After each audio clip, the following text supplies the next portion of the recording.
Now back to the show. This is The Law Show on CL 650. Do you swear to tell the truth and nothing but the truth, so cross your heart? Find these. Where does he find these songs? Dwayne is digging deep in the archives to get some law-related stuff. Yeah, we're talking here on The Law Show. I'm Zach Spencer about immigration law.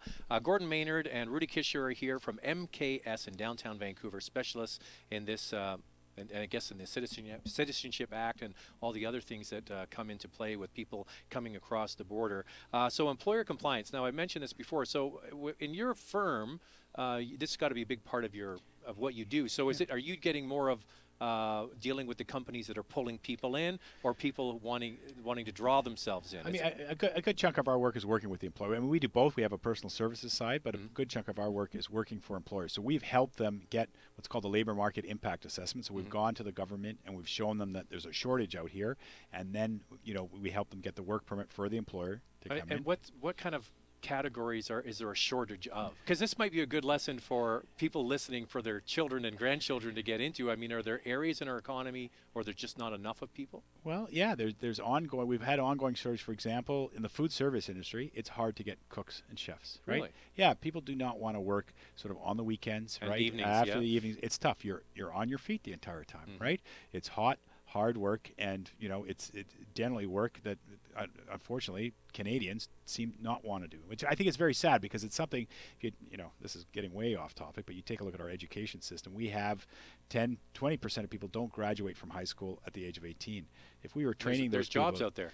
There are jobs that could be filled. Meanwhile, we're bringing in foreign nationals to fill these spots, right? You got to ask yourself, is our education system doing, as an immigration lawyer looking, I'm like, I think our education system is failing our young people, a good chunk of them, in terms of getting them ready for that. But yeah, so cooks are one we see. Trades, always. Trades available, for example, mechanics, carpenters, plumbers, very hard to get, and easy to sort of immigrate those people coming in once they're qualified. And so though you're working with them to get a labor market impact assessment. So another one is graphic design artists. Now with the dollar changing, you're also seeing a lot of movement up here for people working in the animation industry, and it's hard to find talented people that can actually make those animations, right? It's a very specialized skill set that people don't have, and so we're seeing a lot of Americans coming in to fill those spots. So what is the issue with this? Well, and what you're dealing with. Well, so what's the frustration that you're having? Well, so the rest we're seeing. I mean, the major frustration or the shock I think I'm seeing for a lot of clients now. I get a lot of HR managers that are calling me, and they're in a panic because we've gotten them the work permit, we've gotten the labor market impact assessment, and now since December 15th, there are new compliance rules that can actually end up with fines. So an employer can be audited by Service Canada or by Citizenship and Immigration Canada, can come in and actually audit the company and say, listen, we're giving you 14 days. We're calling about Julio, and we want to see to make sure that Julio has been getting paid what he should have been getting paid, and let us know what happened during this time period over these 4 months. And so now the HR manager, this could have happened, you have a 6-year requirement to keep the records. 6 years ago, has to pull out their old records and show that Julio got paid, and did he get paid what he was going to say he was going to pay. And then, shockingly, sometimes these records aren't correct, right? So a guy works overtime, for example, punches in a clock, and it shows that he punched over him, but they weren't paying on the clock; they were paying on a salary. And next thing, they've got a compliance problem because because Service Canada is looking at it and saying, "Listen, you didn't pay this guy overtime." And meanwhile, the guy's quit his job and moved back to wherever he came from, and they're saying, "Well, we want you to find that guy and go pay that guy back, or we're going to assess you with a fine." Well, who would care though? Why would they even be digging for Julio's records from 6 years ago? This is what happened a couple years ago in the summer. If you remember, there were a lot of CBC stories about McDonald's, and I think it was Tim Hortons, and a restaurant in southern Saskatchewan that dominated the airways for that. Filipino workers, right? Exactly, and that these people had been exploited, that they weren't getting paid, that they were being forced into accommodation where they were actually paying, the employer was making money off of that. And that's right. They were paying to live in his residence, and taking most of their money back. Exactly. Right. Yeah. So there were those sort of issues that come up, and the Conservative government responded with a system that was, we are going to make sure that this doesn't happen. We're going to have a compliance regime. So they've gone from an era where they had no enforcement mechanism, because we have labor standard acts. We have a system that deals with. The problem is, a lot of foreign workers can't access that. You understand what we've gone to since 2006. We've let in what we call a lot of semi-skilled workers. So traditionally, immigration is focused on high-skilled workers. We now have a lot of people that come in on a semi-skilled category. So these are the cooks you're talking about, right? Well, even dishwashers, really, food counter attendants, etc. People that maids working in hotels. So education level is often low, English ability very limited, and financial resources nil. So they can't actually, for them to go see a lawyer, am I getting ripped off? And so fearful that if they do that, they're going to lose their $11 an hour job, that they're not going to do that. So the Conservative government brought in this whole system to make sure that employers are actually doing that. And what they found is they had no mechanism to actually hit these people with a fine, because the system that came out, they said they're going to publish you on a list and say you're a bad employer. They only ended up publishing about four employers on the entire list, and everybody else sort of got a warning. So now we've got a system which is much more heavy in terms of potential for fines, up to $1 million. So you hire a foreign worker, you're in violation, you could suffer $1 million. So these are spot audits then? Yeah. Well, the government has said that just randomly they're going to audit 25% of the employers using foreign workers. 25%. And we're not just talking about entry-level jobs or low-skilled jobs or low-wage jobs. We're talking high-wage jobs too. So it's not just cooks. It's not just dishwashers. Geologists and people like that. Geologists, senior executives, people who are VPs in the company. A company that brings in somebody who they're paying $230,000 a year to. They brought that person in as a deputy general manager for a major project. A year and a half into that project, the senior general manager leaves the position, gets transferred by the company to another project overseas. The deputy general manager picks up the slack, and they give him a raise to accommodate or to reflect those increased responsibilities. All of a sudden, that company is notified that they're having a compliance audit.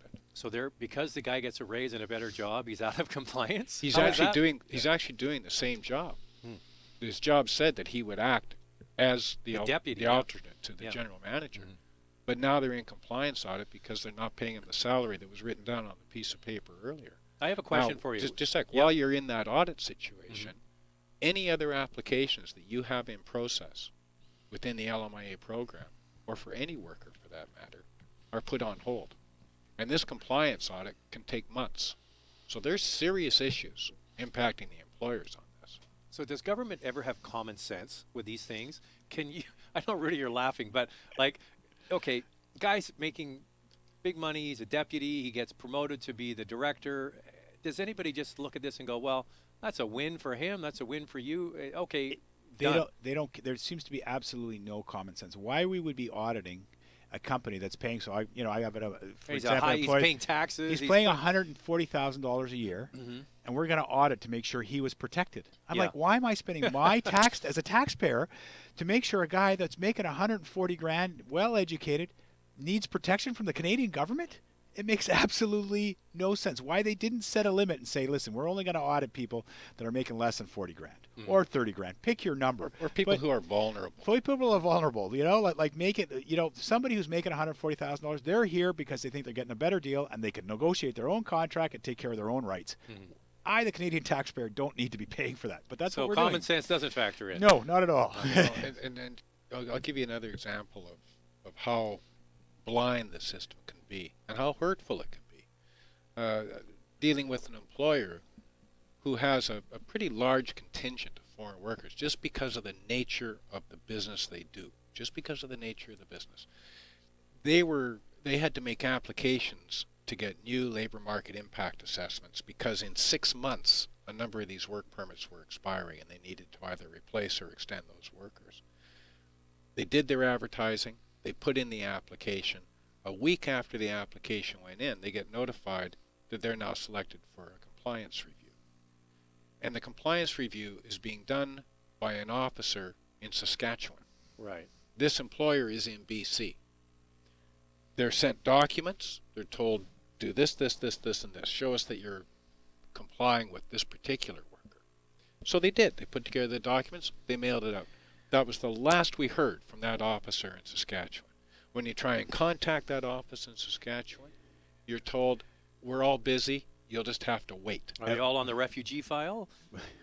Who knows where they are? Yeah. Well, But, even and it took 4.5 months. But and For while that that's compliant- happening, is everything else is frozen. Yeah. Everything else is frozen. So you and got- now the workers whose work permits are expiring, Can't work renew. permits are expiring, and we haven't even started the LMA.